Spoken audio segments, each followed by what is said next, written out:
Hello Info-Person, this is Anton, and today we're going to discuss some really strange discoveries about quasars.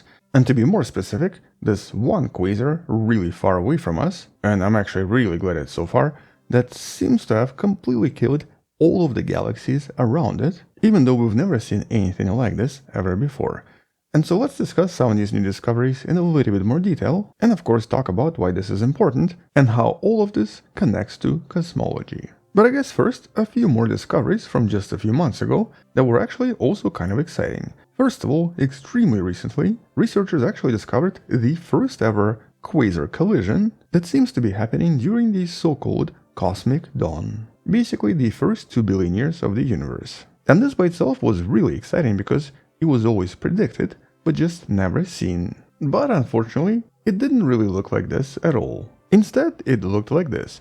Barely visible, and resembling two red dots approximately 40,000 light-years away from one another. But because the scientists have now discovered this of course confirms various theories about galactic formation and galactic evolution, specifically evolution during the so-called era of reionization. Interestingly though, here there even seems to be a barely visible bridge of gas connecting both quasars. And even though in the last few years, scientists using various telescopes have been able to confirm a lot of different theories about quasars, in just the last few months they've also discovered some things that are somewhat difficult to explain. Well, I guess just a super quick reminder.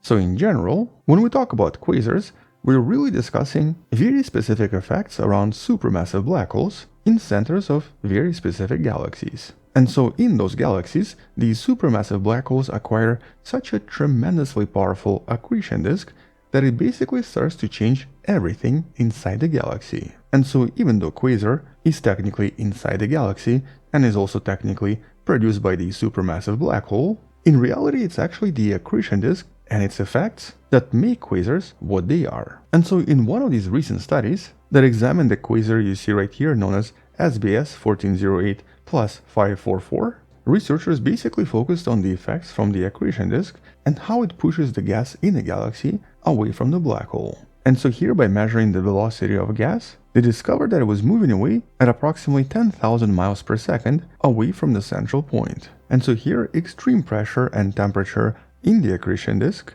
produced by the material in falling into the black hole, created so much friction around the black hole that this very hot, very bright disk produced ridiculous amounts of energy that instead now started to push everything away. And in many cases, the emissions from these accretion disks can actually be visible in pretty much every frequency, from radio light to gamma rays. But here, what made this observation a little bit unique is the fact that the wind was visibly accelerating as it moved away. Or basically, various gas particles in this galaxy were visibly moving faster and faster the farther away from the center they were, which all seemed to be the result of this very powerful radiation from the accretion disk continuously accelerating everything, basically blasting this galaxy completely apart.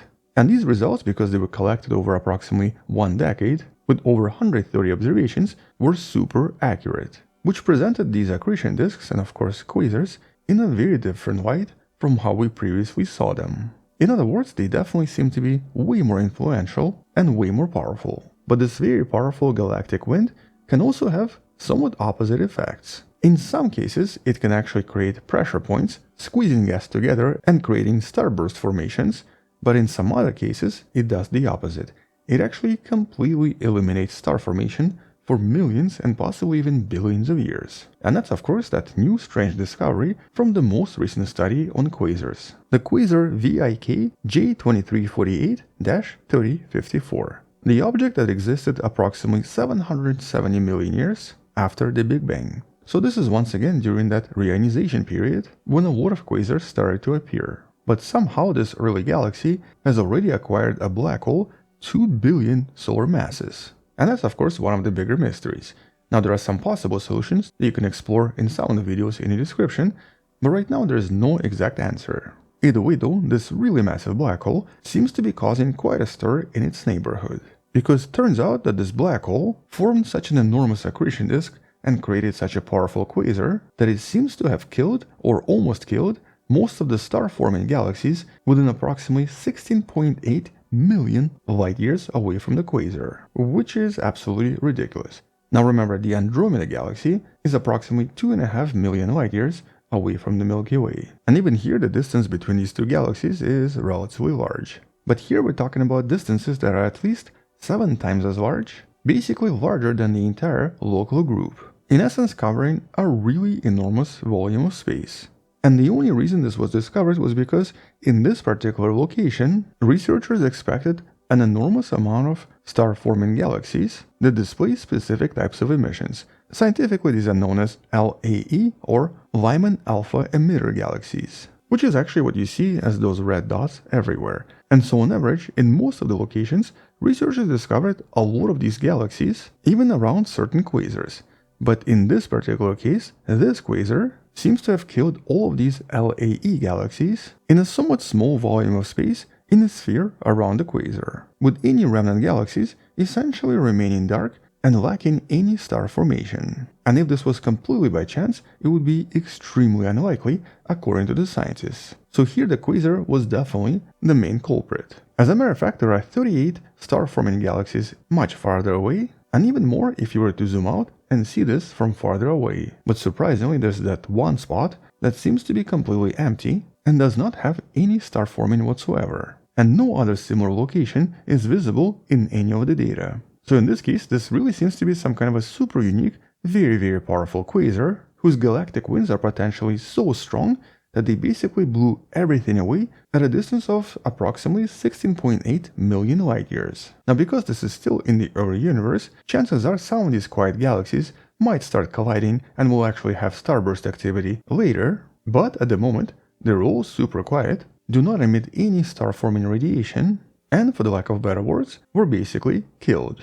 And interestingly enough, something very similar has been proposed before, maybe about the Milky Way and our neighborhood, and the very famous galaxy that we were kind of familiar with, known as M87. The enormous galaxy that kind of looks like this, but that became famous for the first ever image of any black hole from anywhere. This was taken by the Event Horizon Telescope and released back in 2017. And so this enormous black hole, potentially, once upon a time, billions of years ago, may have done something extremely similar. Here, this black hole is over 6 billion solar masses in mass, so at some point it could have been a quasar as well. And even though right now it's about 54 million light-years away from us, several billion years ago, when this black hole was much more active, and when this galaxy was potentially a quasar, our two galaxies were also much closer. And so it's possible that back then, it might have had somewhat similar effects on the Milky Way, or at least to some extent. And though this is obviously just an assumption, by studying star formation in our own galaxy, and by measuring precise ages of various ancient stars, we could one day discover if there's any evidence for this, and if once upon a time, Milky Way was also basically killed and then resurrected when it started colliding with other galaxies. But at least for now, what this basically shows us is that quasars are absolutely ridiculous. So powerful that they can actually kill. These phenomena are so powerful, they can easily prevent formation of stars for millions of light years around the black hole, and thus have a tremendous effect on the evolution of galaxies and of course the evolution of the entire universe. But at least for now, that's all I wanted to mention. We'll come back and talk more about quasars in some of the future videos because there actually have been some other discoveries on slightly different topics, but you can also learn about previous discoveries in some of the older videos in the description. On that note, thank you for watching, subscribe, share this with someone who loves learning about space and sciences, come back tomorrow to learn something else, support this channel on Patreon by joining a channel membership or by buying the Wonderful Person t-shirt you can find in the description. Stay wonderful, I'll see you tomorrow, and as always, bye bye.